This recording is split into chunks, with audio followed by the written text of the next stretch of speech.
Hello folks and welcome Linux Mint 22.1 Cinnamon. So web-based icons, no coding skills required, anyone can do this. I'll start with the very simple and then I'll progressively get into more medium to advanced stuff. Toward the latter part of the video I'll show you how to create one for your home router, and if you're using different web browsers and you're trying to launch these icons and they launch into half page only, I'll show you how to do full screen or maximized. Alright, so I'm just going through these web-based icons. And this one, go to FIFA. So if you like European football, or if you want to do the NFL thing, we can create specialized icons for your favorite websites. I know everybody will say, I can just create bookmarks. You certainly can. What happens when you fill these lines up? You sometimes forget what you have. So put your favorite icons there. This one there is a very special one. It's non-internet, and I'll show you how to do one of these web-based icons to your home router. Anyone can do this. So whether it's the NFL, Linux Mint, or one of these. I'll also show you this website a little bit later. This is where I was born, the country of Iceland. This is actually live data off the globe. It takes a lot of horsepower to generate this. But I have subscribers from this part of the earth, and all throughout, including down there. I currently live over here. It's a little chilly right now. So down here there are specialized things, but in general you can also make it small or large and spin the globe and have all kinds of fun with this. It has other functions. Even temperature, you can see it changing. This one is doing miles per hour, so we'll change that to temperature, and you can see that yellow box or whatever color box in the right hand corner of the web page. In either case, we have a lot of users that are non-English speaking, so I slow down and speak a little slower than others. English is my second language, and I appreciate that with other YouTubers when I do watch videos on like doing car repairs and stuff like that. So in either case, welcome all. Filming in 1080. Subscription logo is in the corner, well over 500 videos. So this tool here, you can create your own favorite web icons. I know the naysayers will say, that's fine, I'll just stick with bookmarks. But a lot of times we forget those things. I like this icon here to a home router, for instance, because it reminds me I need to reboot my router once in a while and check the firmware. So this tool is generally not found here. It's found in the internet category called web apps. I'll make a shortcut to it. And you can see the NFL icon looks just like any other icon, but it's a web-based icon. So web apps, hamburger menu, comes with a keyboard shortcut thing. I don't really use them, but they're there for your convenience. Now, if you decide to go to the About and go to the website, you will find very limited information on how to use this tool. Feel free to click that, though.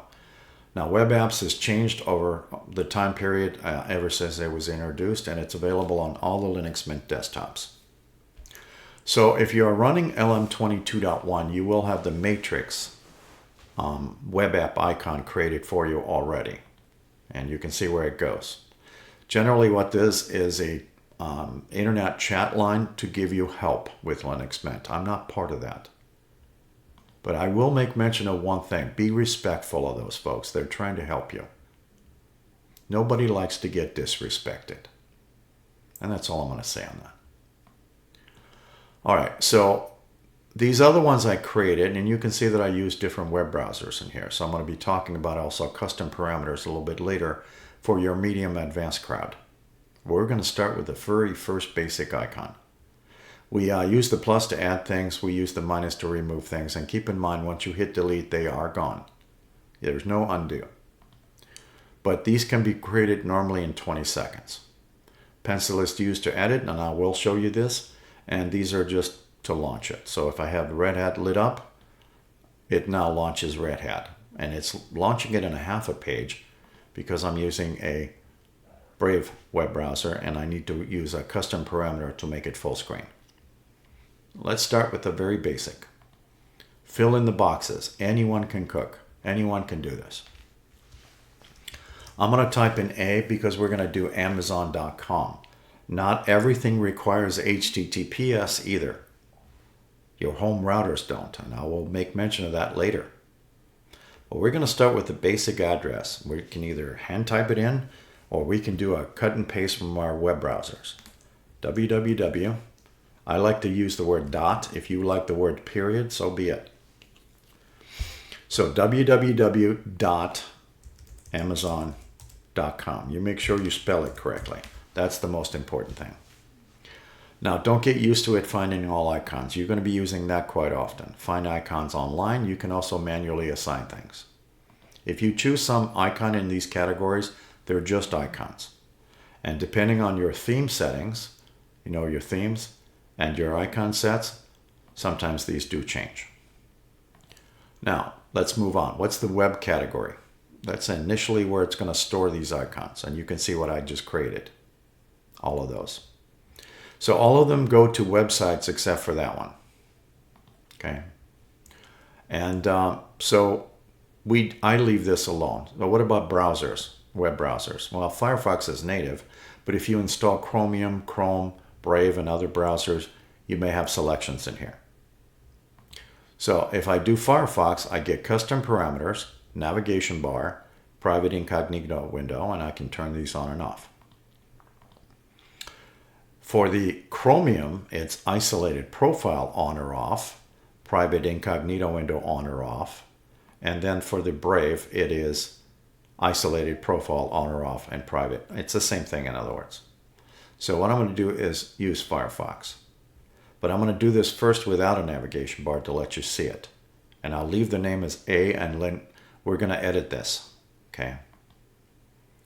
Now I have a launch key right here. The icon has been created, and it's in my Mint menu already. You can actually see it at the top. However, I'm just going to type in A. And that icon is handled just like any other application. Add to panel, desktop, or favorites. I generally don't use the uninstall. I do it in here, though. You can uninstall these things in 2 seconds. If you have icons on your panel or desktop, then you need to remove them if you delete these things. That's the only other caveat, because otherwise, when you click them, they'll have missing profiles or something like that. But in either case, I'm going to launch this thing and let you see it. It doesn't have a navigation bar. Okay, I'm going to close that. Now we're going to edit that, pencil time. I'm going to first put something better than A. And it doesn't even have to be spelled correctly either. You can put whatever you want to do for a name. The address is the most important. I could also at this point change the icon. So you can see there's no web browser that I can make changes to, but I can turn on the navigation bar though. Okay, so now that's done, and we're going to launch that. You get the show me thing a lot of times, and then the privacy notice with Mozilla. I'm just going to get rid of that. All right, so this is a creation tool. I'm done. Now I'm going to open up the Mint menu and type in the word Amazon. Close enough.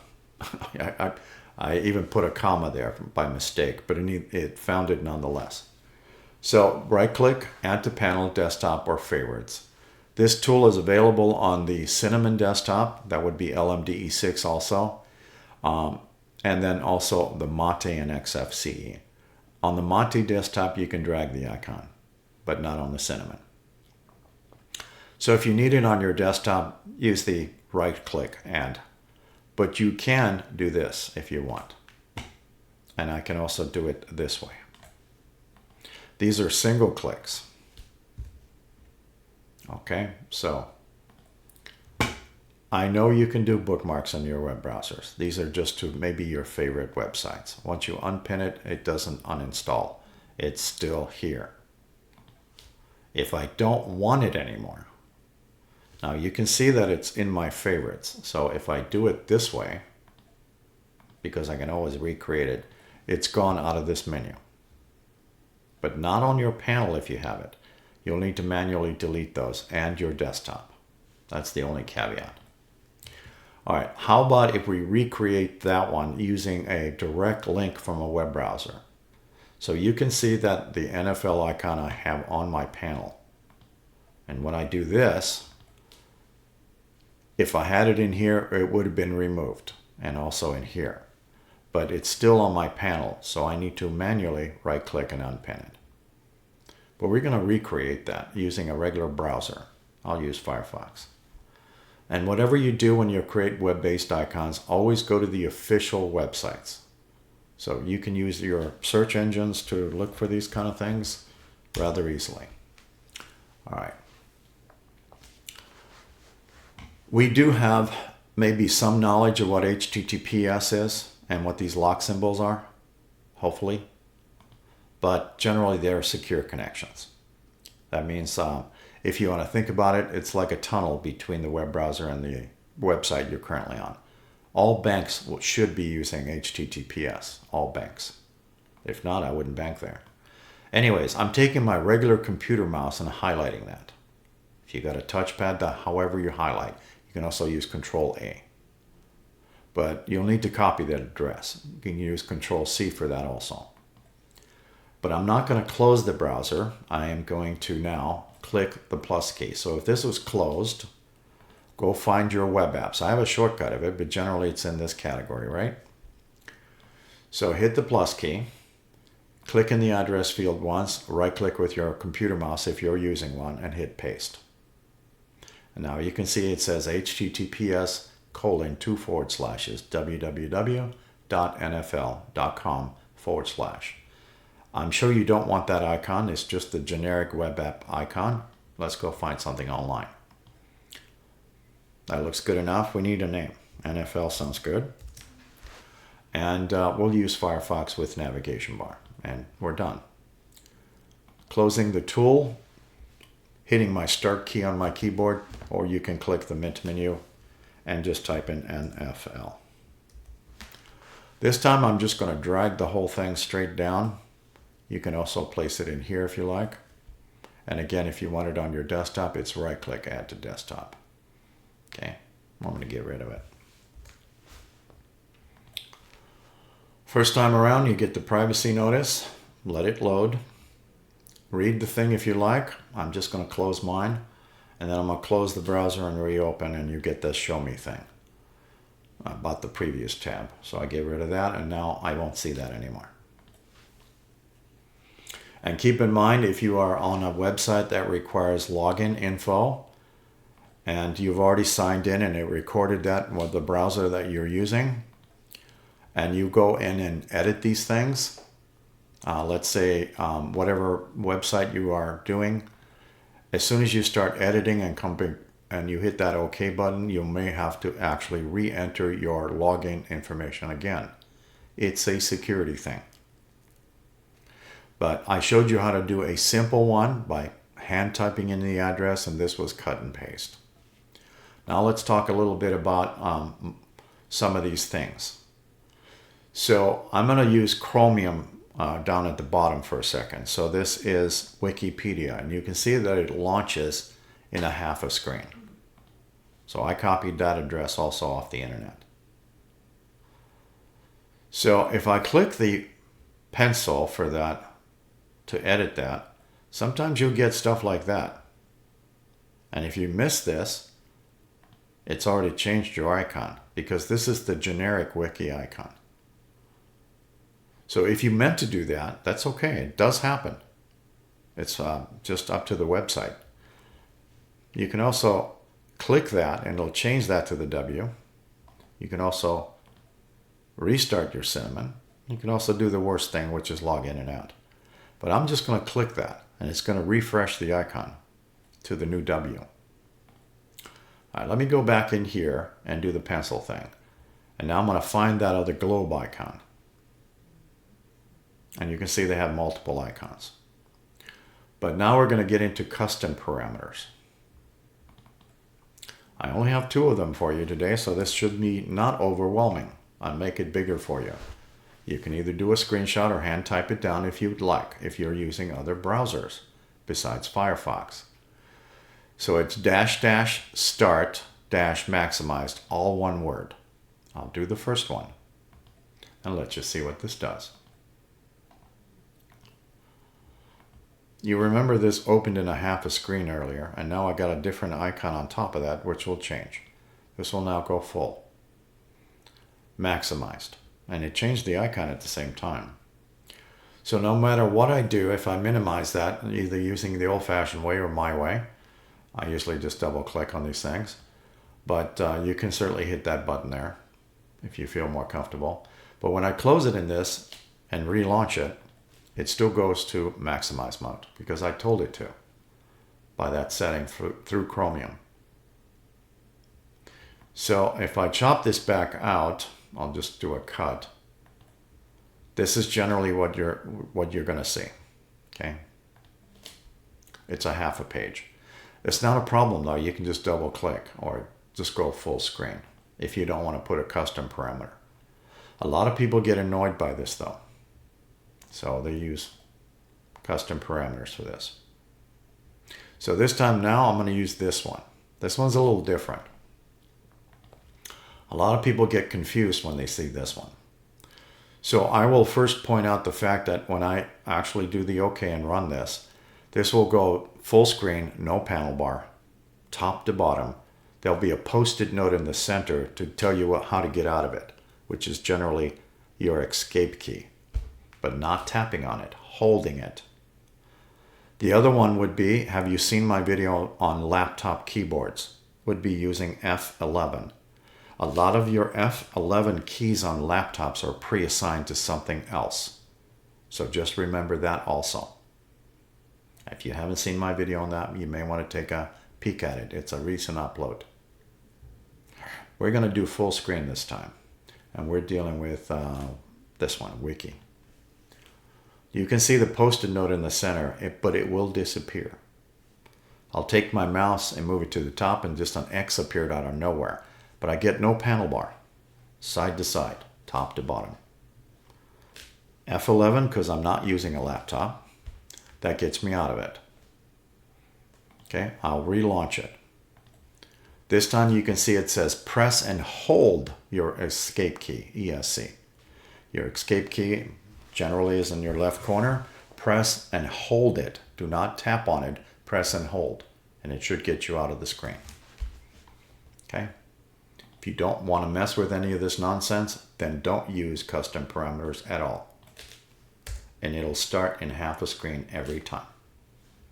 Hopefully you made some effort to maybe do a screenshot or handwrite that. But this will now just launch in a half a screen all the time. And you can just do it that way. Okay, so I have another one here that is Red Hat. Okay, half a screen. I think I have it in the buffer still. Let's see. Yes, I do. I have full screen in the buffer.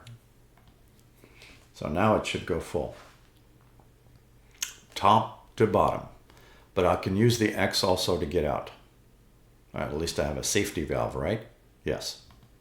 But if I relaunch that, I can also hold down the escape key to get out of it also. I'm holding the escape key. And the third way of doing this, of course, is your F11, if it is not assigned on your laptop, to get out of it. So that was Brave and Chromium that I'm using these special commands with. So we can create any kind of web-based icon. This one here is a little bit special. This does not exist on the internet because this would be like your home router. Why would you want to put an icon on your panel of your home router? I can tell you I find it useful to remind me to log into my router, my real router, at least twice a month to check the firmware and to reboot the router because it just refreshes it. I can also do some router maintenance, like maybe change passwords, guest network. Now, all routers have different web interfaces, so I'm not going to bother opening that for you, but it's asking for a password nonetheless. Generally, it's user and password. This is a demo router, but I'm going to show you how to do this for your home. Okay, So I talked about the custom parameters, and hopefully again you had enough time to make a screenshot of that. You can always back the video up. Now I'm going to talk about this screenshot that I have here. So generally, to find your home router, you have paid an internet service provider for, well, getting online, but generally you have a home router, most likely, that you either purchased or rented. But you should at least log into it using a web interface. All right, so I have one of these sitting in here. I'll just get rid of the NFL thing. So I have it here. You can see that it's asking me to log in. Okay, you can certainly do that. The reason I like icons on this panel is it reminds me to go look at my router versus if I have a whole bunch of these bookmarks and this one is off the page, I kind of forget about it. So that's why I like certain websites in my face where I can click them later. All right, so let's do this with your home router. So go find your network connection. Mine is wired.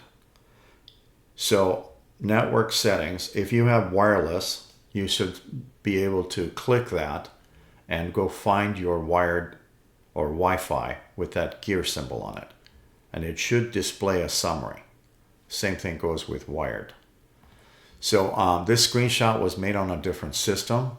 So I redacted the hardware, but still, it's generally the same thing. You either click Wi-Fi or wired, and your default route is generally your home router. And I emulated this number to be close to what you normally would have on your home routers. Your home router usually is big cheese. It wants to be number 1. Then whatever internet protocol addresses your regular computers in your home network will get, like that's a 116 for instance. So that would be default route, whatever that number says on your machine. If you want to know what DNS is, it's kind of like the yellow pages of the internet. We all use DNSs when we use web browsers on any device, including mobile devices. On mobile devices, the DNS is normally through your cellular provider. On your home networks is whoever you are paying for your internet service provider. But you can also change your own DNS, domain name system. There's free ones out there too. But let's focus in on this number. So I'm going to show you 2 examples of this, doing it wrong and doing it right, because troubleshooting is also part of this. I know you can see that it says in gray. When you see it on your screen, it'll say HTTPS. I'm going to caution you when you use the S. You'll see that in a second. So home router, we'll just call it home router 6, whatever. It's just a name. But I'm going to do this the wrong way first. So let's emulate what this says. And instead of doing the www, we're going to substitute that number in here for that, whatever yours is. So we start with HTTPS:2/. Sorry, I'm in the wrong field. Let's try that again. Click in here. HTTPS:2/, and then that number I just showed on the screenshot. Whatever yours is. I can tell you this will fail immediately. And the reason for that is because your home routers generally do not have a security certificate. The S part. I will finish this nonetheless. We'll just leave the cloud icon and do the navigation bar thing. Okay. So home router 6 will fail. And the reason it's failing is because it thinks it's a security risk because you have no security certificate. It's not secure. So let's do this properly. Don't help it, in other words. All you got to do is look at your setting, and if your setting is similar to mine, whatever yours is, maybe it's a 01 or maybe it's some other number. But generally, this is very typical. So what you're going to do is literally just punch that in. 192.168.1.1 in my case. Okay. Let's give it a name. Home router 7. I don't know. I'm just giving it a number. Let's pick something better than the clouds. So we'll just find something else to play with. Okay. We can just use that silly icon here. All right, navigation bar.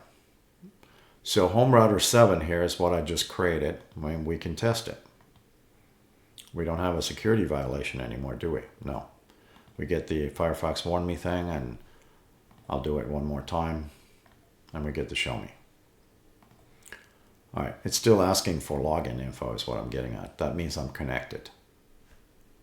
So again, we can certainly leave that as a bookmark in our browser, but a lot of times it's a good idea to maybe put that on your panel. So it's a reminder to click that once in a while to update your firmware, or at least check it. You should do that twice, at least once a month, because there's a lot of bad actors out there, a lot of hackers.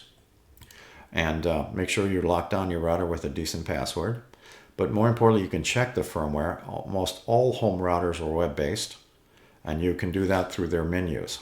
That's why I'm not opening this one, because your home routers are all different. But there is a menu, nonetheless, that you can go do that kind of stuff with.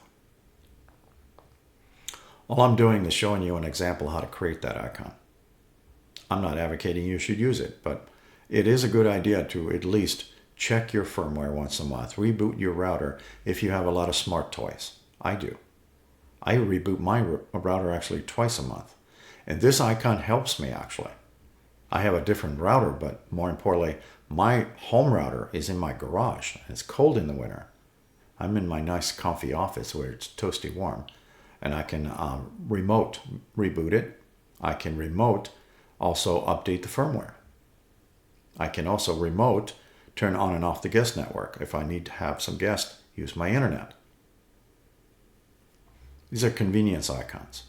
Would you like to know how to change this icon to one of these custom ones? Well, if you do, hang on. I'm going to give you some rules though. So if you decide to download icons off the internet, they generally end up in your download folder. And I would distribute them, or if you make your own icons, I would still make a subfolder in your document folder somewhere. And I would hide it also. So right click, show hidden. So I created one called .icons, not to be confused with this folder called .icons. Linux Mint generates this one in your home folder. When you click this icon, it looks for that every time. If it is missing, it creates a blank one. If you did not know, that's been happening for a long time. I keep my mouse cursor there. Radioactive is the name of this yellow thing. Let's get back on topic. So why do I hide the folder with a dot in front of it? Because it keeps me from renaming that by accident and also deleting it.